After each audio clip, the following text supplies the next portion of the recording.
সেকালে সবার কিন্তু শিক্ষাটা মূলত বেশিরভাগই আরম্ভ হতো মক্তব থেকেই। তো মক্তব থেকে সেখানে আগে কোরআন পাঠ, সেগুলোর মধ্যে দিয়ে হাতে করি হতো। আর ওটা থাকলে যে আবার ঠিক ওই যে কনজারভেটিভ মাইন্ডটা কিন্তু আলাদা জিনিস। ধর্মীয় শিক্ষাটা নেসেসারিলি কনজারভেটিভ মাইন্ড ক্রিয়েট করে না। আমরা যখন দেখি যে অনেক ব্যাপারে, যে ধরেন হাজি দানেশ, হাজি শরীয়তুল্লাহ, ওরা যে মুভমেন্টগুলো তখন ছিল, খুব সাহসী মুভমেন্ট, তেভাগা আন্দোলন। তো এটার মধ্যে আমার মনে হয় যে ধর্মের মূল জিনিসটা হচ্ছে যে অন্যায়ের বিরুদ্ধে রুখে দাঁড়ানো। আমাদের কোরআন শরীফে আছে যে ন্যায়ের পক্ষে দাঁড়াও। এটা আমার বাবার কাছেই শুনতাম যে যে উনি ইনফ্যাক্ট ওনাদের যখন 6 দফা, ওনারা যখন আবৃত ছিলেন 6 দফার অন্যতম রূপকার, তো সেই সময় আর কি অনেক ওরা এটা ক্রিটিসাইজ করছিল, বিশেষ করে যারা কিছু ধর্মীয় সংগঠন করেন তাদের থেকে অনেক এগুলি নিয়ে ক্রিটিসাইজ হচ্ছিল। তখন তাজউদ্দিন আহমেদ চ্যালেঞ্জ করে বললেন যে আপনারা দেখান তো এগুলি কোনটা ইসলাম বিরোধী। এটা তো ইসলামের সাথে সঙ্গতিপূর্ণই। মানুষের অধিকার, অন্যায়ের বিরুদ্ধে রুখে দাঁড়ানো, সেটাই তো ইসলাম। তা আমার মনে হয় যে এই সংযোগটা যে করতে পেরেছেন, এটাই কিন্তু ওনাকে ওই উদার চিন্তার পথে নিয়ে যাওয়া। আচ্ছা, ধর্ম মানে মুক্তি, ধর্ম মানে শৃঙ্খল নয়। আমি এটার আরেকটা আমার জীবন থেকে বলি যে উনি যখন ধরেন আমার দাদা, আব্বু বলতেন যে দেখো আমি যে সব ধর্মে বলে ডিসিপ্লিন, কিন্তু আমি তো ডিসিপ্লিনটা আমার বাবার কাছ থেকে শিখেছি আর আমার মায়ের কাছ থেকে।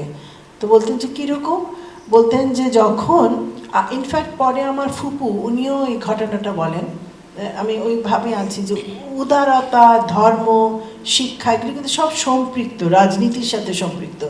বলতেন যে ওই চালের মধ্যে যখন পাখি বাসা বাঁধত, তখন নাকি আমার দাদা তাড়াতাড়ি করে নিচে, চালের নিচে কতগুলি হ্যাঙ্গিং আবার ঝুড়ি রাখতেন, আর ঝুড়িগুলির মধ্যে তুলা দিয়ে দিতেন। যদি পাখি জন্মে বাচ্চাটা গড়িয়ে যদি ওই চালের উপর থেকে নিচে পড়ে যাতে না মরে যায়, আর পাখিটার জন্য ওই যে তুলা দিয়ে ছোট্ট ঝুড়ির মধ্যে পাখিটা গড়িয়ে ওখানে পড়তো, বেঁচে যেত। কিন্তু আমার দাদা তো খুব ধার্মিক ছিলেন, তার মানে ওটা উনি দেখালেন মানুষ পাখিকে ভালোবাসা। এখানে কিন্তু শৃঙ্খলটা ছিল না। আর আমার দাদা শিক্ষা বিরোধী ছিলেন না। উনি বলতেন যেই ব্রিটিশরা আমাদের রাজত্ব নিয়ে নিল, ওদের শিক্ষাটা শিখবো। হ্যাঁ, এই যে শিক্ষা বিরোধী না, উনি ব্রিটিশরা যে ভাষাটা বলতো ওইটার বিরোধী ছিলেন উনি। তো এই জন্য আমার বাবা যখন আরেকটা জিনিস উনি সবসময় বলতেন যে দেখো, যে যখন অনেকে জানে না যে বাংলাদেশে যে ইসলামী ব্যাংকের উদ্যোক্তা ছিলেন তাজউদ্দিন আহমেদ। এটা আশ্চর্য না? ওই ওনার উদার চিন্তাধারাটাই উনি তার মানে সব ধর্ম দর্শনের যেটা প্রয়োগ করা যায়, যেটা খুবই ভালো, সেটা সমাজে অ্যাপ্লাই করতেন। তখন বাদশাহ ফয়সাল আমার বাবার সাথে তো কথাই প্রথমে বলতে চান নাই। এটা আমি বলি 1974 সালের অগাস্ট মাসে।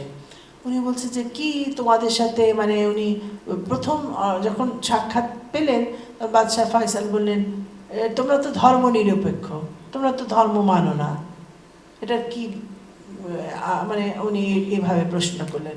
তখন বাবা বললেন না, আমরা তো ধর্ম নিরপেক্ষ, কোরআন মেনে, লাকুম দিনুকুম ওলিয়া দিন।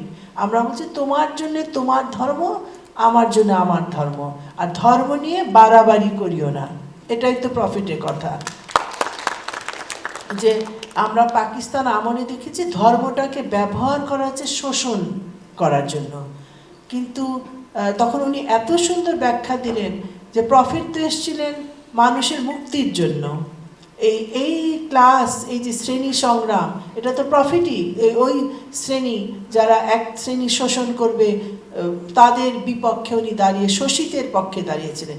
যখন বাদশাহ ফয়সাল এটা শুনলেন, আর আমার বাবা ছিলেন কোরআনে হাফেজ, ওটা আমার দাদার কাছ থেকে উনি কোরআনে হাফেজ, উনি এত সুন্দর বললেন, উনি মুগ্ধ হয়ে গেলেন। শুধু তাই না, এই মালয়েশিয়ার জাতির জনক টুঙ্কু আব্দুর রহমান, বাদশাহ ফয়সাল, ওনারা রেকমেন্ড করলেন যে বাংলাদেশ যেন, আমরা খুবই প্লিজড এই ফাইন্যান্স মিনিস্টারের সাথে কথা বলে এরা রাইট সঠিক ব্যাখ্যা দিয়েছে, এরা রাইটলি রিপ্রেজেন্ট করতে পারবে এই ইসলামিক ব্যাংকে। তখন আব্বু বললেন যে ইসলামী ব্যাংক, আমি বাংলাদেশে এটা সদস্যভুক্ত, ইসলামিক ব্যাংকের সদস্যভুক্ত রাষ্ট্র হিসাবে বাংলাদেশ যে এন্টার করেছে, কারণ এই ব্যাংক শুধু মুনাফা লুটবে না, এটা শোষিতের কাজে এই ব্যাংকের মুনাফা ইকুয়াল ডিস্ট্রিবিউট হবে সবার মধ্যে, এটা ওই ব্যাংকের মুনাফাটা একটা গোষ্ঠীর হাতে থাকবে না। তো এই জন্য আমি মনে করি ওনাকে যত জানা যায়, আমি দেখছি উনি কীভাবে ধর্ম, সমাজ, আধুনিকতা এবং মানুষের মুক্তির সাথে এটাকে সম্পৃক্ত করেছিলেন।